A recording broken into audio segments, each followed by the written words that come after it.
Hi friends, welcome to my channel. இன்றைக்கி சித்தூருடைய traditional பப்புச்சாறு எப்படி பண்ணுறது பார்க்கலாம் வாங்க. அதுக்கு தேவையான பொருட்கள் 2 டொமேட்டோ, ஒரு பெரிய வெங்காயம், எலுமிச்சை சைஸ் புளி, 10லேருந்து 15 பல் பூண்டு, 10லேருந்து 15 மண்கட்டி மிளகான்னு வாங்க. இப்போது ஒரு குக்கரில் 2லேருந்து 3 டேபிள் ஸ்பூன் எண்ணெய் ஊற்றி ஃபஸ்ட்டு அதில் மிளகா போட்டு நல்லா வறுத்துக்கங்க. மிளகா கொஞ்சம் கலர் மாறின பிறகு அதில் பூண்டு போட்டு ஒரு 2லேருந்து 3 நிமிஷம் வரைக்கும் நல்லா ஃப்ரை பண்ணிக்கோங்க. அதுக்கப்புறம் ஒரு பெரிய வெங்காயம் பொடிசாக நறுக்குனது, தேவையான அளவு உப்பு போட்டு நல்லா வதக்கிக்கோங்க. வெங்காயம் நல்லா வதங்கின பிறகு 2 கப் துவரம்பருப்பு எடுத்திருக்கேன் நான். துவரம்பருப்பை இது கூட சேர்த்துட்டு நல்லா ஒரு 5லேருந்து 7 நிமிஷம் ஆகுங்க. நல்லா அந்த பருப்பு அந்த எண்ணெயிலே நல்லா வறுத்துப்படணும்.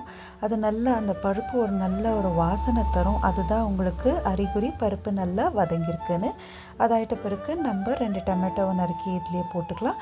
ஒரு 2லேருந்து 3 நிமிஷம் வரைக்கும் நல்லா வறுத்துட்டு இது கூட ஒரு எலுமிச்சை சைஸ் புளியும் போட்டு சும்மா ஒரு 2லேருந்து 3 நிமிஷம் வதக்கிட்டு தேவையான அளவு தண்ணி ஊற்றி நல்லா ஒரு 4லேருந்து 5 விசில் வரைக்கும் நல்லா வேக விடுங்க. மஞ்சத்தூள் போட்டுக்கோங்க, மறந்துட்டேன். இப்போ நல்ல பருப்பு நல்லா வேகணும். வெந்த பிறகு அதை தண்ணியே ஊற்றாமல் நல்லா கட்டியாக கடைஞ்சிங்கன்னா களிக்காகட்டும் சாப்பாடுக்காகட்டும் சூப்பராக இருக்குங்க. ட்ரை பண்ணி பார்த்துட்டு கமெண்ட்டில் சொல்லுங்கள். பாய்.